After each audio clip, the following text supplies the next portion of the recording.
Yeah, no, we had talked to him about doing something, and that was the day that we were saying, obviously they're not gonna do. Also,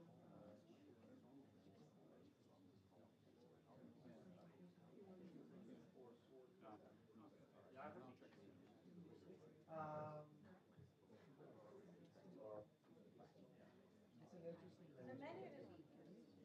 Well, it's all over the place. Yeah, so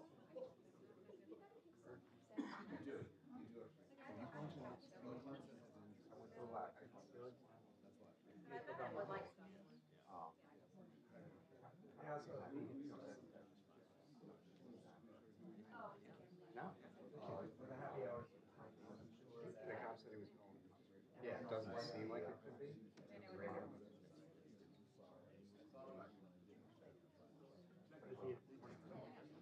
No, they're gonna get cameras. Thursdays are, So they have. Thursdays are, delivery day, food share. We are waiting for one of our counselors, so we're going to start in a little bit.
Okay. I am calling the March 20th public hearing to order, 6 p.m. It's now 6:08, I think. Yeah. And we will begin with a we will begin with a roll call. Good evening, Madam Mayor. Councilor Blanks. Present. Mayor Cantor. Here. Councilor Cortez. Here. Councilor Fay. Councilor McGinnis. Councilor Poland. Here. Councilor Walters. Here. Deputy Mayor Winograd. Here. Councilor Zdanowitz. Here.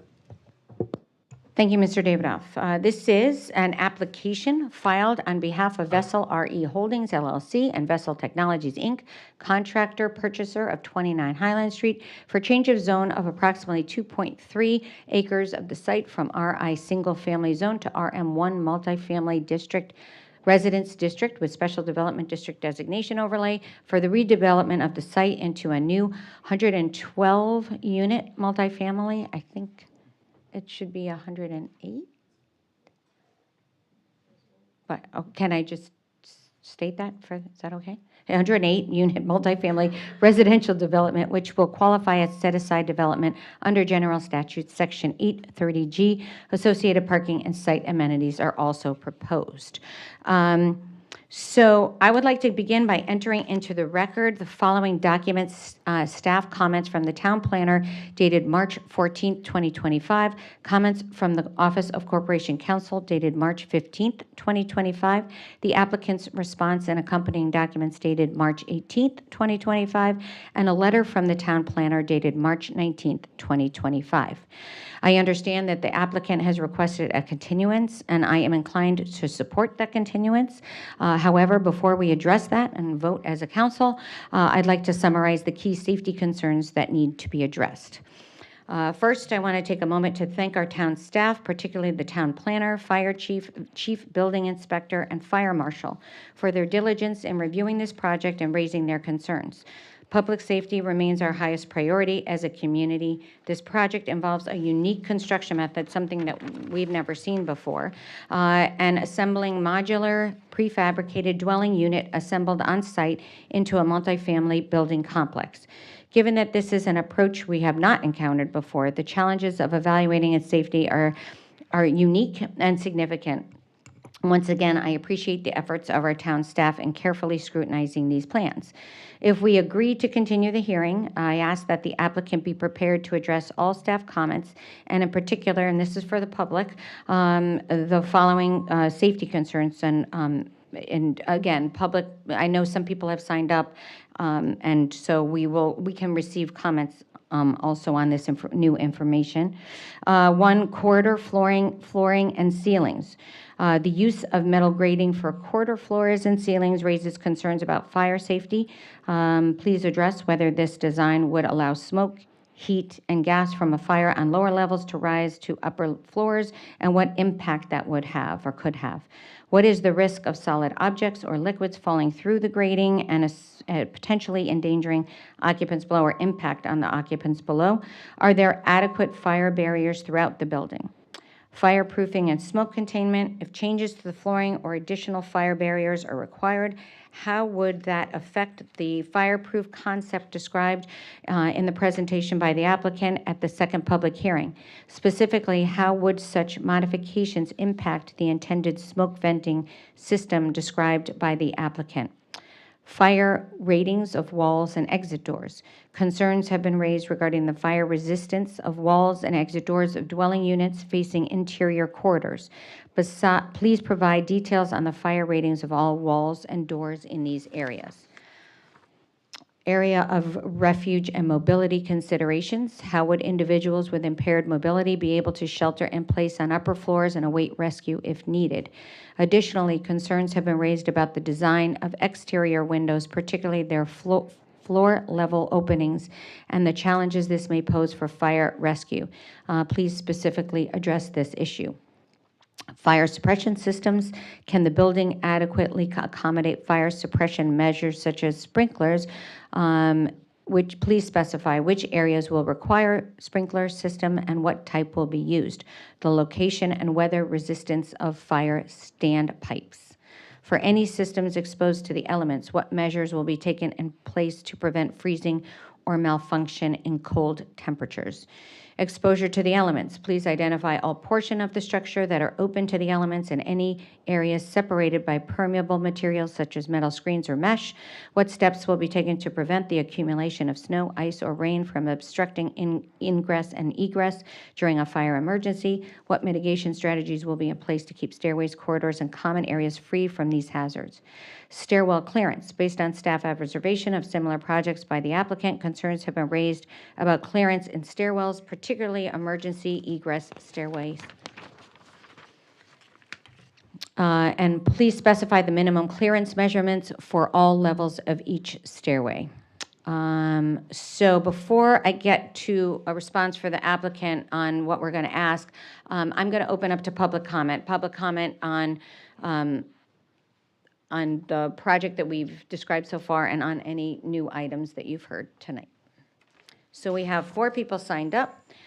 The first, five, and I'll say who's up and who's on deck.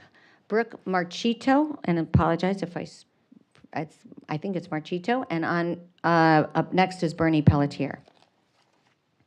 And if you think that was a sign-up sheet, just say, I thought that was a sign-up sheet, and no problem.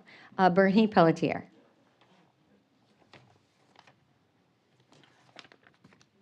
And on deck is Ann Shapiro.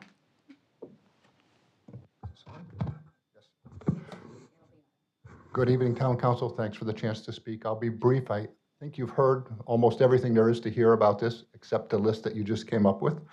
I really want to call up 3 things. First, that this is affordable, and it's not because of a law. It's innately affordable. It will be quick to build. So I think as we look at some of the other projects, specifically 1800 and 1700 Asylum, they take a long time to get permitted and built. From what I understand, this building process will be quick. The structure that it would replace should be replaced. And so I think we can improve the situation very quickly. And the main reason I'm here is to say that unique among all the building projects that we've looked at, this starts and is innately sustainable. And I really admire that. Sustainable in the sense of how it treats the environment, the materials it uses, and how the future operating costs are going to be very low because it's innately efficient, because it powers itself with solar. It will put low demands on the infrastructure of our town, water, electricity, and water runoff. So that's all I want to say. Thank you very much. Thank you, Mr. Pelletier. Next speaker is Ann Shapiro and then Peg O'Neill. I'm sorry, Bernie, for the record, your address is 21 Northfield Drive? North Cliff, sorry. That's my bad. North Cliff Drive, thank you. And please state your name and address for the record, thank you. Ann Shapiro, 44 Concord Street. So I'm directly in back both of this and the new, as of yesterday, the 39 Highland, which is a little overwhelming, to say the least. In fact, I've been looking at real estate ads in other towns. I think affordability is a huge issue. One of the reasons I moved to this town after 40 years of living east of Connecticut was the diversity, was the issues like sustainability, affordability are very real to people here.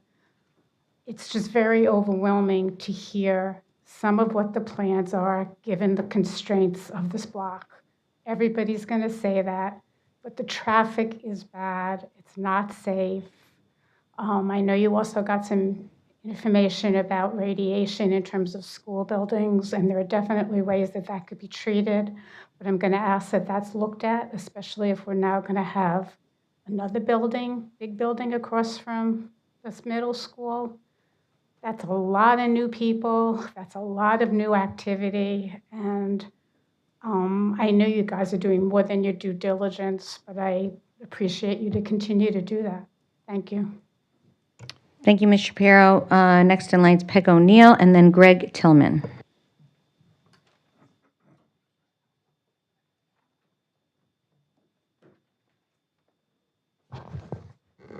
So hi, ooh, it's loud. I'm Peg O'Neill, and I'm a longtime resident of Concord Street, and I'm also a board-certified pediatrician. And, you know, the stated mission of Vessel, focusing on providing more affordable housing, especially for folks who serve our community, is great. What you should know is that Concord Street is full of people who work to serve the community. We have a bunch of teachers, we have a middle school guidance counselor, we have 2 school librarians, one's retired, we have a retired nurse, we have a physical therapist and a bunch of mental health therapists, and we even count among our neighbors the esteemed architect who designed Bristow Middle School. I don't think he's here tonight, but I've talked to him about this. So this neighborhood is all for supporting those who serve the community, but adding over 100 new rental units in our neighborhood will pose a significant risk to the health and safety of the people already living here and to the kids who attend Bristow Middle School, in my opinion. First, there are a lot of safety concerns with traffic, increased traffic and parking in an already stressed neighborhood. Our neighborhood has really changed over the past couple of years. Since the overnight parking ban has been lifted, the Farmington end of Concord is a mess with cars that are sometimes parked for days or even weeks, often leading to difficulty getting safely through that end of the street and turning safely onto Farmington. A lot of people won't even go to the end of Concord to try to turn onto Farmington. This will be an issue on Highland if this large, if the current scale of this project is approved, I think. However you vote, this parking, on-street parking issue needs to be addressed. And we also know that increased road congestion does increase the risk of motor vehicle accidents. All we have to do is look at the data in West Hartford, right? The rate of traffic accidents and pedestrian deaths, no kids so far, over the last year has increased significantly. And I think it correlates with more building and thus more cars. You have more buildings, you have more cars. Approving this project on its current large scale is in direct conflict with the goals of the town's Vision Zero initiative. You guys all know what that is, right? How does adding more cars in an already stressed school zone help to decrease the risk of traffic accidents and risk of injury to students and neighbors? The answer is, I don't think it does. And then there's the garbage issue, which is a health issue. Guess who we're supposed to call when we see a problem with a dumpster? The health department. They're hardworking and they're good people and they're short-staffed and they're overburdened. And given what's going on in our country right now, they may be increasingly overburdened. Good news, I don't think we have any measles. I was on vacation this week, but I don't think we have any measles cases at least in this town yet. Stay tuned. You know, walking my dog this past Sunday morning, it was Sunday morning, but still, it's Sunday. Dumpsters are still there on Sundays. I saw multiple open dumpsters, 2 on Concord, 1 on Farmington, and 1 on Highland. Dumpsters are ground zero for rats, and rats carry nasty diseases. Ms. O'Neill, if you could wound up for Yep. 3 minutes, thank you. As a pediatrician, my area of expertise is ensuring the health and safety of kids and families by treating injuries and illnesses and to prevent them. And I'm hoping that, you know, we all want affordable housing, but for this little plot of land on the same street as a middle school in a neighborhood that's already volume overloaded, this huge complex is not appropriate. Maybe a more scaled down version, maybe a larger plot of land requiring less site prep would make more sense. Environment matters and prevention is really important, and I hope that as members of the town council, you'll take a holistic and preventive approach as you vote on this project. Thank you. Thank you, Sorry, Ms. I went O'Neill. Mr. Tillman, and then we can open it up for.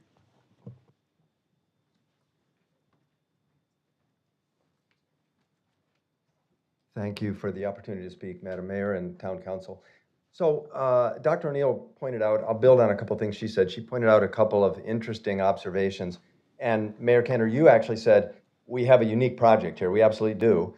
There's some really nice attributes to this project, but we have a unique neighborhood that this project is dropping in the middle of as well. We have Bristow Middle School, as Dr. O'Neill pointed out. We have 2 places of worship right there at the south end of Highland Street. So in addition to the single family and multifamily residences there, we have you know, a whole bunch of other community-based activities that go on. So, you know, when I look at this, personally, I took a look at the parking because we've already had issues with the school. You know, obviously there's peak times, things come and go. We've worked around how to handle that. This proposal, as I understand it, I've read it, I think I understand it, has 123 parking spaces proposed, something like that. So if you look at a 108 unit building, you know, you're talking about significant spillover onto the on-street parking. If you do some numbers, so make the assumption that a third of the folks are going to own 2 cars. Half of the folks might own 2 cars. Those are not unreasonable assumptions. You're talking about a 30 to 50 car burden on Highland Street, Concord Street area at that south end. This is going to spill into the area of the school. It's going to make snow removal more challenging. It's going to leave more hazardous street crossing conditions for the kids in the school. It really needs to be thought about before this scale of a project is implemented in the neighborhood. So not just to complain about it, I'll propose a solution. If you take that building to 3 levels, you're looking at on the order of 80 units. Now you've got 50% of the folks owning 2 cars. You're talking about only 5 cars that need on-street parking. So, you know, there are ways to handle this and make the footprint of this project more amenable to the folks that live there, the folks that worship there, the folks that are educated in the neighborhood. So that's the main safety concern I wanted to raise, and I'll let you folks consider that. Thank you. Thank you, Mr. Tillman. Is there anybody else that would like to speak to the subject of this public hearing? You can come up and state your name and address for the record. 3 minutes is our guideline.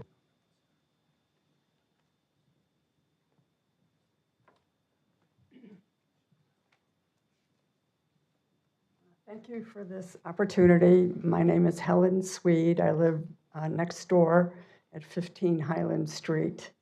And I just want to reiterate the general statements about the parking issue and bring out one other particular aspect, and that is I believe there will be heightened congestion at the times when the buses and the parents are dropping off the children at the same time that people will be leaving for work.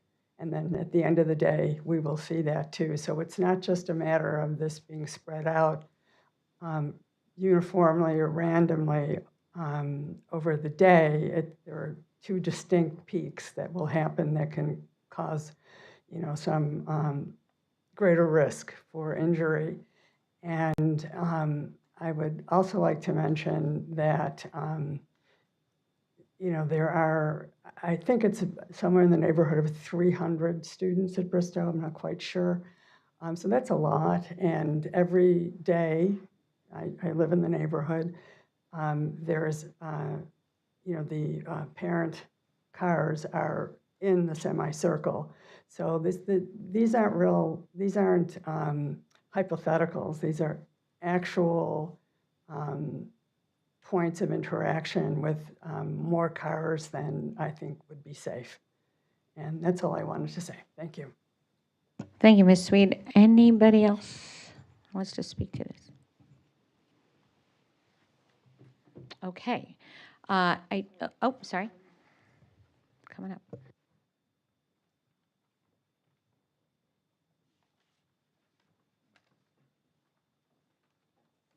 My name is Neil Stein. I live at 15 Highland Street. I too am a pediatrician. I just wanted to second what Dr. O'Neill said.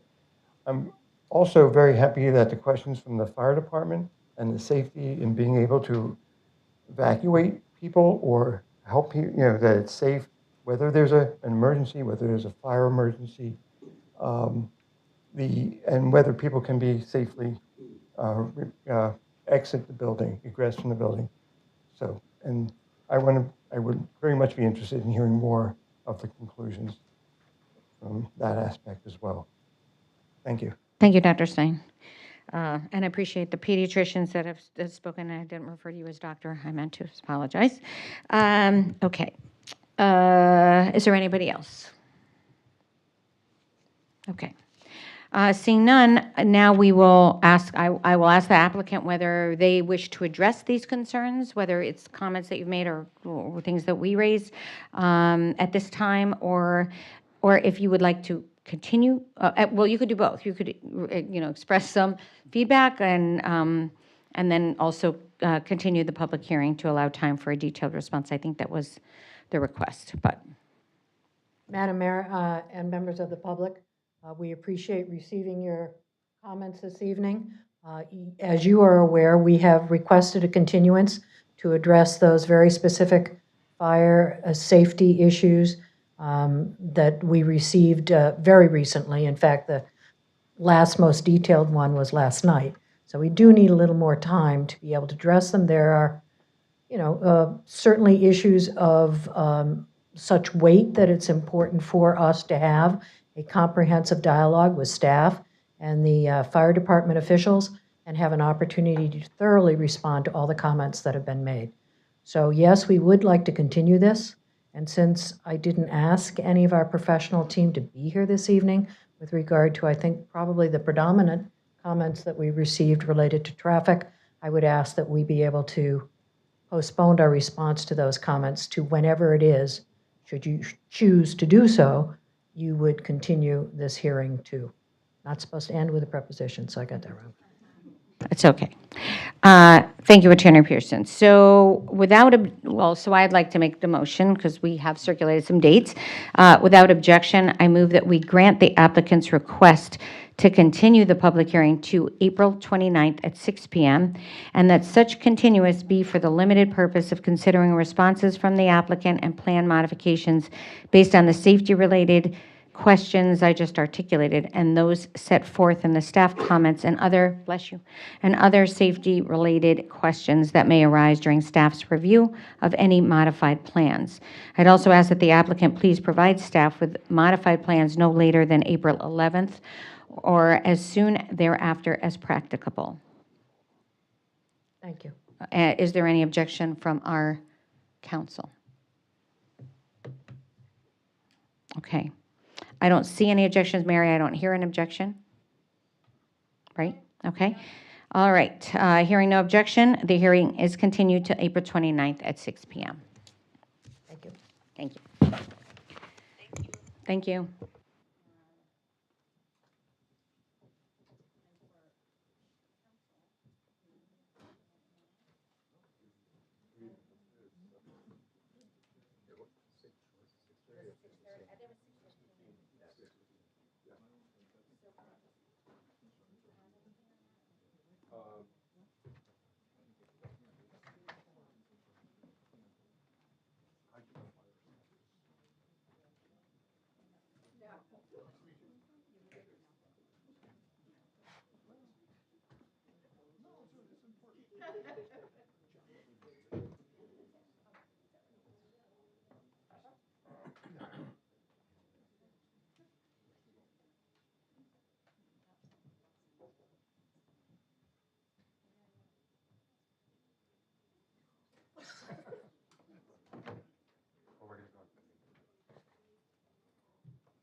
Okay.